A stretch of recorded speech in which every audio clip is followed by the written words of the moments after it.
Modular অ্যারিথমেটিকে তো ভাগশেষ কিছু না কিছু আসছিল।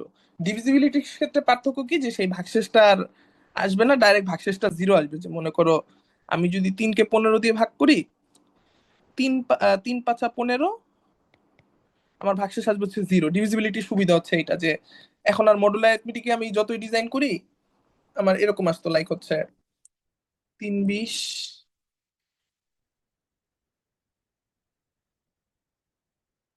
18, এটা হচ্ছে 12, 3 4 12, জিরো, 3 6 18, জিরো। প্রত্যেকটা লাইন তোমাকে এরকম কিছু ইনফরমেশন দিচ্ছে, রাইট? এখানে যা যা লিখছি এগুলো তো বুঝছো। আচ্ছা, তো এইটাও হোপফুলি বুঝবা। 3 0 0, শূন্য থেকে শূন্য বিয়োগ করলে শূন্য, তার মানে আমরা এটাও লিখতে পারি। ক্লিয়ার? আচ্ছা, হ্যাঁ। এইটাও লিখতে পারি।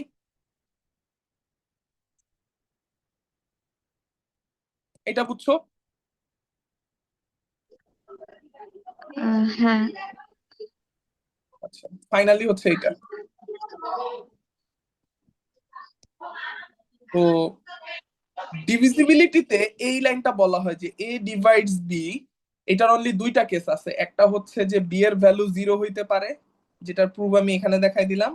আরেকটা হচ্ছে এই এর মডেল ভ্যালুর থেকে বি এর মডেল ভ্যালু অলওয়েজ সমান অথবা বড় হবে। সোজা বাংলায় দেখো, এই এর ভ্যালু তোমার আসতেছিল কত, প্রত্যেকটা ম্যাথে দেখো এর ভ্যালু হচ্ছে 3। আর এই বি এর যে মডেল ভ্যালু, তুমি প্লাস হোক বা মাইনাস হোক, এই 3-এর মানে যখন তুমি মড নিয়ে ফেলবা তখন কিন্তু অটোমেটিক এটা 3 হয়ে যাবে। তাহলে 3-এর থেকে বড় আসতেছে, 3 6 9 12 এরকম আসছে। তাহলে এই নিচের লাইনটা কি ঠিক আছে না? এইটুকু কি বুঝছো?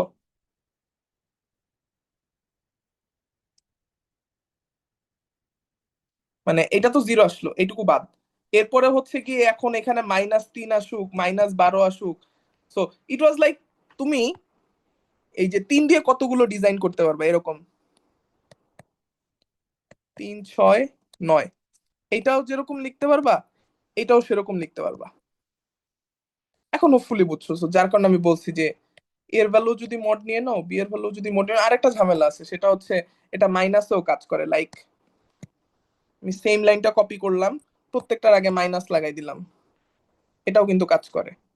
দেখো ওই মড নিলে এই দুই কেসের বাহিরে কিছু নাই। হয় হচ্ছে গিয়ে বি এর ভ্যালু জিরো আসছে, ডান পাশের ভ্যালুটা জিরো আসছে, এই দুই কেসে। অথবা হচ্ছে গিয়ে এইটা ঘটতেছে যে আমি বাম পাশেরটার ভ্যালুকে যদি মড করে দেই, মানে মাইনাস থাকলে প্লাস করে দেই, আর ডান পাশেরটাও যদি মাইনাস থাকলে প্লাস করে দিই, আমি অলওয়েজ দেখতেছি বামের সংখ্যাটার থেকে ডানের সংখ্যাটা বড় হয়। তো এই জিনিসটা দেখবা যে একটু পরে আমি যে প্রবলেমটা দেখাবো, এইখানে এই জিনিসটা কাজে লাগবে। এটা হচ্ছে 1 নাম্বার থিওরি। আর 2 নাম্বার থিওরি হচ্ছে আমি তোমাদেরকে মডে পড়াইছিলাম যে এই যেই সংখ্যাটা দিয়ে ডিভিজিবল হচ্ছে এই সংখ্যাটাকে বারবার যোগ বা বিয়োগ করা যায়। তো এইটা কিরকম, লাইক হচ্ছে একটু চিন্তা করে দেখো তো, এই প্রত্যেকটা সংখ্যা এখানে 3 দিয়ে ডিভিজিবল, এই যে 12 15 18, -3 -12। তো আমি এই 15-র সাথে 3-এর একটা মাল্টিপল 3 যোগ করলে কি 18 পাচ্ছি না? 18 থেকে 3-এর একটা মাল্টিপল 6 বিয়োগ করলে কি 12 পাচ্ছি না? 12 থেকে 3-এর একটা মাল্টিপল 24 বিয়োগ করে দিলে কি -12 পাচ্ছি না? মানে এই বাম পাশে যে সংখ্যাটা আছে এইটার কোনো একটা মাল্টিপলকে আমি ডান পাশেরটার সাথে যোগ বা বিয়োগ করতে পারতেছি না। এই আইডিওলজি হ্যাঁ। গুলো কি বুঝতে পারছো? গুণের নাম তার মতো আর কি। সো এটা হচ্ছে আরেকটা থিওরেম, যে তোমার কাছে যদি আলটিমেটলি হচ্ছে আম,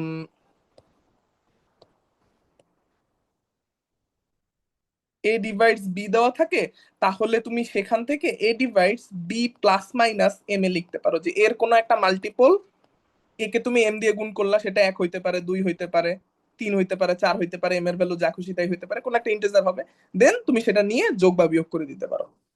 এই দুটো হচ্ছে বেসিক থিওরেম ডিভিজিবিলিটির। ঠিক আছে?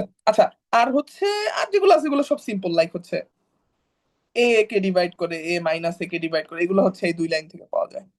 যে 3 কে ডিভাইড করবে, 3 - 3 কে ডিভাইড করবে, -3 -3 কে ডিভাইড করবে। এগুলো খুব বেসিক থিওরি, যেগুলো অলরেডি বুঝে ফেলছে। তো এই হচ্ছে ডিভিজিবিলিটির মোটামুটি বেসিক জিনিসপত্র। এইগুলো দিয়েই আমরা মূলত এই সামনের প্রবলেমটা সলভ করব। প্রবলেমটা কি ছিল? 7n+1, 8n+55।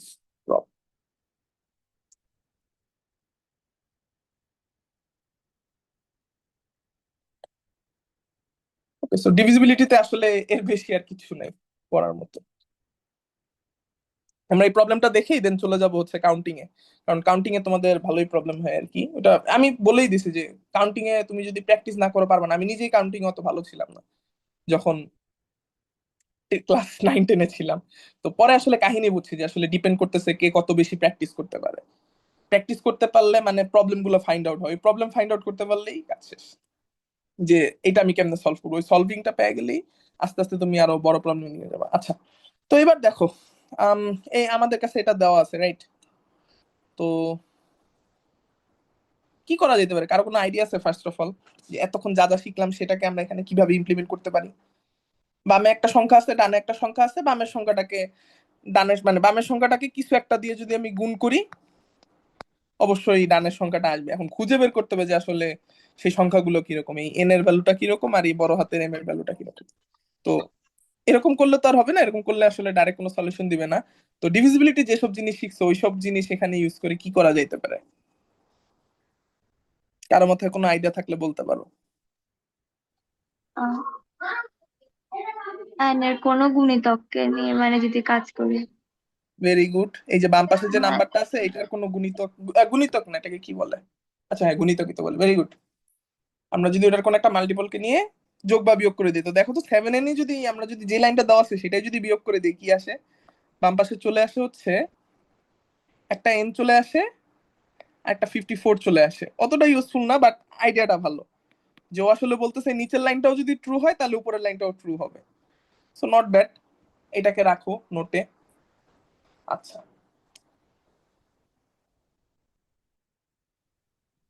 ভাইয়া লাস্টে যেটা আসে, হুম। লাস্টে এই কোশ্চেনটা ওইটাকে 8 দিয়ে মাল্টিপ্লাই করে ফার্স্ট ইকুয়েশন থেকে very good, minus very good. Subtract এই যে করে দেখো, দেওয়া যায়। ও তাহলে আরেকটা থিওরেম শেখানো বাকি, সেটা হচ্ছে তোমার এই যে এরকম যেরকম যোগ বিয়োগ করা যায় একই সাথে গুণও করা যায়। যে আমি শুধু এইটাই না, আমরা চাইলে এইটাও লিখতে পারি। এটা কি বুঝছো? যে তোমার 3 যদি 15 দিয়ে ডিভিজিবল হয়, 15-র মধ্যে অলরেডি কিন্তু 3 আছে, তাই 15-র সাথে তোমার যা খুশি তাই গুণ হোক না কেন 15-র মধ্যে 3 থাকবেই। তার মানে ওই 15m এর মধ্যেও 3 থাকবে। নতুন যে গুণফলটা সেটার মধ্যেও 3 লুকানোই থাকবে। তোমার ইচ্ছা হলো 15-র সাথে 4 গুণ করে দিলা, তুমি লিখলা 60-কে 3 ডিভাইড করে, অবশ্যই করবে, কারণ ওই 60-কে যে 15 গুণ 4 লেখা যায় 15-র মধ্যে 3 অলরেডি লুকানো আছে। সো এটা হচ্ছে আরেকটা থিওরেম, যে তুমি চাইলে ওই ডান পাশের বিটাকে যে কোনো কিছু দিয়ে গুণ করতে পারো। তো ওই যে আনান যে আইডিয়াটা দিলা, আমরা মূলত এখন এই লাইনটাকে 8 দিয়ে মাল্টিপ্লাই করতে যাচ্ছি। তো দেখো 8 দিয়ে মাল্টিপ্লাই করলে কি হয়। 8 দিয়ে মাল্টিপ্লাই করলে এটার ম্যাথ শেষ হয়ে যাবে আর কি। 8n প্লাস আম 4টা 32, 3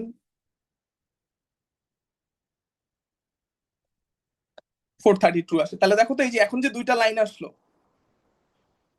আচ্ছা, আম ওটাও আবার আরেকটা থিওরি। তোমার কাছে যদি এটা বুঝতে পারবা দেখলি এ কনগ্রুয়েন্স টু বি থাকে আর এ কনগ্রুয়েন্স টু সি দেওয়া থাকে, তুমি চাইলে হচ্ছে A congruence to B minus C লিখতে পারো। ইট ওয়াজ এক্সাম্পল লাইক হচ্ছে তোমার কাছে দেওয়া আছে হচ্ছে আম 9 হচ্ছে 3 দিয়ে ডিভিজিবল, আবার 3ও হচ্ছে 3 দিয়ে ডিভিজিবল, তুমি চাইলে 9 থেকে 3 বিয়োগ করে ডানে 6 লিখতে পারো। এটা বড় সংখ্যা হইলেও কোনো অসুবিধা নাই, আবার প্লাস মাইনাস হইলেও কোনো অসুবিধা নেই, কারণ এরা একটা আর একটা থেকে বিয়োগ করলে আলটিমেটলি কিন্তু এদের মধ্যেই কোনো একটা নাম্বার, মানে প্রত্যেকটার মধ্যে দেখো ডিফারেন্স কিন্তু 3 3 3। তো যতটুকুই কমুক টাকা নয় 3 ঘর কমে গিয়ে আসলে এই নাম্বার গুলোর মধ্যেই কোনো একটাই যে পড়বে। মনে করো 9 থেকে যদি 3 বিয়োগ করি 9 থেকে 6 পড়বে, আমি যদি 6 থেকে -3 বিয়োগ করে দিই ও যা পড়বে হচ্ছে গিয়ে তোমার 9। মানে আচ্ছা ওয়েল, তাহলে শুধু বিয়োগই না, অ্যাজ ওয়েল অ্যাজ তুমি যোগও করতে পারতেছো, এটাও মাথায় রেখো। কারণ আসলে দুইটা নাম্বারই হচ্ছে 3-এর মাল্টিপল, সো যোগ হোক বা বিয়োগ হোক আসলে এই এই লিস্টের কোন একটা নাম্বারের মধ্যে যাই পড়তেছে। হোপফুলি কনসেপ্টটা ধরতে পারছো। 3 আর 6 মিলে 9 হবে, 6 আর 9 মিলে 15 হবে, 3 তো 15 দিয়ে ডিভিজিবল সামনেই আছে। 9 আর 3 মিলে 12 হবে। আর মাইনাস হইলেও সমস্যা নাই, যে 3 আর -3 এরা যোগ করলে 0 হবে, বিয়োগ করলে 6 হয়ে যাবে। সো ঘুরাই ফিরাই লিস্টেই থাকবে, তার মানে আমি আসলে এরকম দুইটা আলাদা লাইন দেওয়া থাকলে যোগ বিয়োগ দুইটাই করতে পারি। তাই এখন আমরা করবো কি, এই লাইনটা যেহেতু একটু বড় 8n প্লাস 432, 8n প্লাস 55 যেহেতু একটু ছোট, আমি এই সেকেন্ড লাইন থেকে ফার্স্ট লাইনটা বিয়োগ করে দিব। তাহলে আমার কাছে যে লাইনটা আসবে সেটা হইলো বাম পাশে 7n প্লাস 1ই থাকবে, কিন্তু ডান পাশে 8n আর 8n বিয়োগ হয়ে যাবে, 8n মাইনাস 8n হয়ে যাবে। আর 432 থেকে 55 বিয়োগ করলে যা হয় সেই অ্যান্সারটা বসবে। সুতরাং আমার কাছে আসতেছে যে 7n+1 হচ্ছে এমন একটা সংখ্যা যেটা হচ্ছে মূলত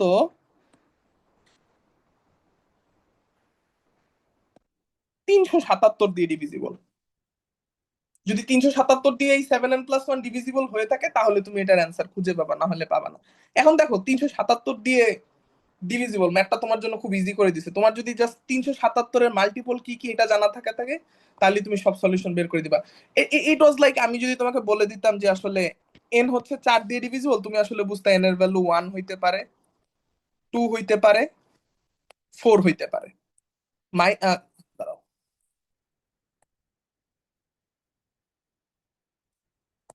-1 হইতে পারে, -2 হইতে পারে, -4 হইতে পারে। একটু আগে বললাম না মডের সূত্র। তো আমি বুঝতেছি ওই বাম পাশের ভ্যালুটা এই -4 থেকে 4 এর মধ্যে হবে। ইন দা সেম ওয়ে আমি আসলে এখন বুঝতেছি যে কোন একটা সংখ্যা 377 দিয়ে ডিভিজিবল মানে হচ্ছে এটা এই ভ্যালুগুলা 377, এই 7n+1 এর ভ্যালুটা আসলে 377 থেকে -377 থেকে 377 এর মধ্যেই। তাও আবার কোনগুলো, যেগুলো হচ্ছে 377 এর ফ্যাক্টর। তো এখন বলো তো 377 এর ফ্যাক্টর কি কি আছে, দিয়ে ম্যাথ শেষ করে দিই। বের করছেন কি? 7 আর 3 10, 7 13, তার মানে হচ্ছে 3 দিয়ে যায় না, 4 দিয়ে যায় না, 5 দিয়ে যাবে না, 7 দিয়ে কি যায়? 35 2 7, 7 দিয়েও যায় না। 11 দিয়ে যায়, 7 আর 3 10 7, 11 দিয়েও যায় না। 13 দিয়ে যায়, 13 26 1 1 7, এটা কি 13 দিয়ে যায়? 130 13, হ্যাঁ এটা 13 দিয়ে যায়। 377 13 দিয়ে যায়, 13 দিয়ে ভাগ করলে কত হয়? 13 দুগুণে 26,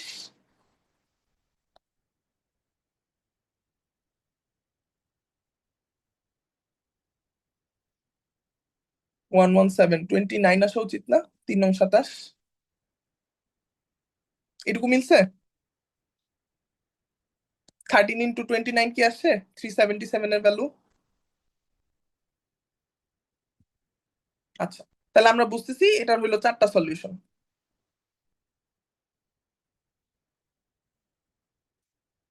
এখন দেখলে হোপফুলি বুঝতে পারবো যে মানে একই সাথে কতগুলো থিওরি এখানে কানেক্টেড। ফ্যাক্টরি থিওরি কানেক্টেড, তারপরে হচ্ছে প্রাইমের থিওরি কানেক্টেড, যে 377 প্রাইম নাম্বার কিনা এটা ডিটেক্ট করবা কেমনে। মিনিমাম 1 থেকে 20 পর্যন্ত যতগুলো প্রাইম নাম্বার আছে সবগুলো দিয়ে চেক করতে হবে। চেক করলেই তুমি 13 পেয়ে যাবা। যদি 20-এর আগে না আসতো তার মানে ধরে নিতে বাদ, যেটা অবশ্যই প্রাইম নাম্বার, বাকিগুলো চেক করা লাগতো না। আচ্ছা, তাহলে আমরা বুঝতেছি এটা সলিউশন হচ্ছে টোটাল হইলে 8টা। কিভাবে? কারণ এগুলোর আগে মাইনাস আছে। এই তো, তার মানে একবার তুমি চেক করবা যে 7n+1 এটার ভ্যালু হচ্ছে 1, তার মানে n এর ভ্যালু 0 চলে আসবে, যেটা আমরা একদম শুরুতে পাইছিলাম। এই 7n+1 এটার ভ্যালু ইজিক্যালস টু দিয়ে 1 লিখবা, দিলে তুমি n এর ভ্যালু দেখবা কত আসে, আসবে 0। এরপর 7n+1 সমান যদি 13 লেখো, 13 থেকে 1 বিয়োগ করলে 12, এটা দেখবা সলিউশন পাবা না। 7n+1 সমান যদি 29 হয়, তাহলে 7n এর ভ্যালু হবে 28, এই 1 বিয়োগ হয়ে যাবে। 28 হইলে কিন্তু n এর ভ্যালু 4 পাবা, তার মানে 4 কিন্তু একটা সলিউশন। n এর ভ্যালু 0 সলিউশন, 4 সলিউশন, এরকম 7n+1 সমান এইটা, এইটা, এইটা, এই প্রত্যেকটা বসাবা, 8টা লাইন থেকে 8টা সলিউশন পাবা।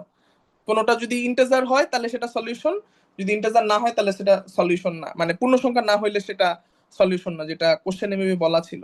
আচ্ছা, মানে এখানে এখানে আসলে এন হচ্ছে ইন্টিজার হওয়া বাদে আসলে কিছু হবে না আর কি। আচ্ছা।